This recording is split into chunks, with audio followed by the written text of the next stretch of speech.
The Israeli society had surrounded itself with shields, with walls, not only physical walls, but also mental walls. I don't want to get into it because it's another lecture, but I'll just give the 3 principles which enable us Israelis to live so easily with this brutal reality. A, most of the Israelis, if not all of them, deeply believe that we are the chosen people.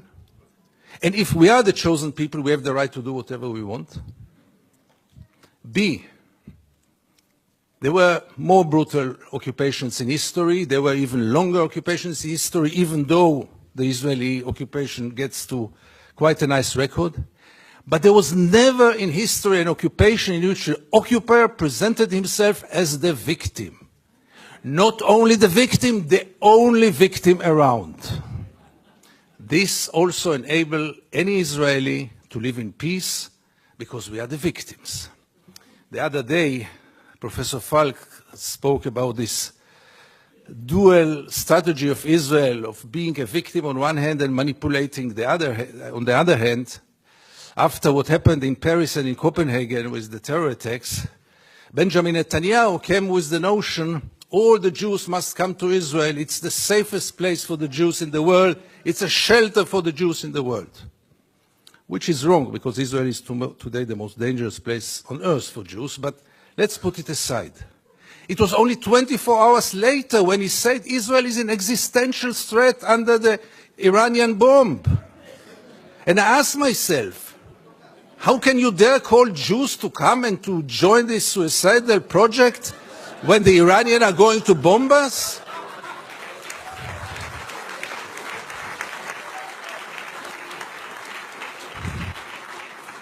But in Israel, everything goes, and both declarations were accepted as the only truth. And here I get to the 3rd set of values which enable us Israelis to live in peace with the occupation. And this is maybe the most crucial one and the worst one. We say victimization, we say chosen people. When I say victimization, it goes without saying we have to mention the Holocaust and the unforgettable Mrs. Golda Meir that the American jury had exported to Israel. She said once, this unforgettable woman, that after the Holocaust, the Jews have the right to do whatever they want. But the 3rd set of values is the most dangerous one, and this is the systematic dehumanization of the Palestinians, which enable us Israelis to live in peace with everything, because if they are not human beings like us, then there is not really a question of human rights. And if you scratch under the skin of almost every Israeli, you will find it there. Almost no one will treat the Palestinians as equal human beings like us. I once wrote that we treat the Palestinians like animals, and I got so many protest letters from animal rights organizations. Rightly so. But by the end of the day, how many Israelis did ever try for a moment to put themselves in the place of the Palestinians for a moment, for one day? And I want to give you 2 examples which will demonstrate it. Many years ago, I interviewed then candidate for Prime Minister, Ehud Barak. And I asked him a question which I try to ask in any occasion. Mr. Barak, what would have happened if you would have been born Palestinian? And Barak gave me then the only honest answer he could give me. He said I would have joined a terror organization. What else would have he done? Would he become a poet? He doesn't know to write poems. Would he become a pianist? He's quite a bad pianist, and I doubt if he would have become a collaborator, because he is a fighter. And it became a scandal, because how can you dare to put Ehud Barak to think what would have happened if he would have become a Palestinian?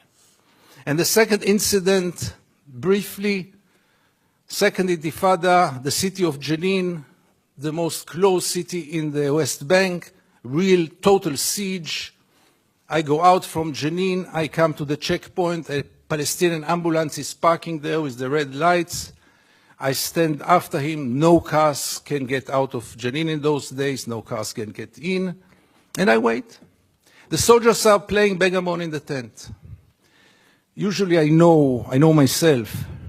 It's better that I don't get into confrontation with the soldiers because it always ends up very badly. So I stayed in the car. But after 40 minutes I couldn't take it. And I went out to the car. From the car, I went first to the Palestinian ambulance driver and I asked him, what's going on? He told me that's the routine. They let me wait 1 hour until they come and check the ambulance. And I couldn't take it anymore. And I went to the soldiers. It became a confrontation. But the question that I asked them, which really brought them to direct their weapons toward me, was one. What would have happened if your father would have been lying in this ambulance? This freaked them out. They lost control. How can I dare to compare between their father and the Palestinian in the ambulance?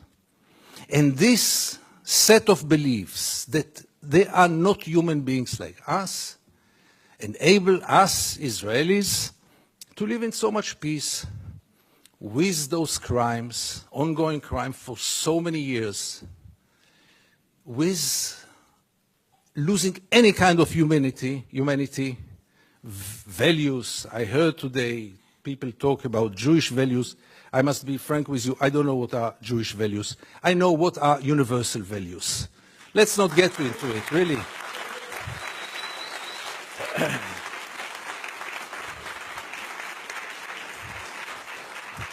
There are very clear universal values.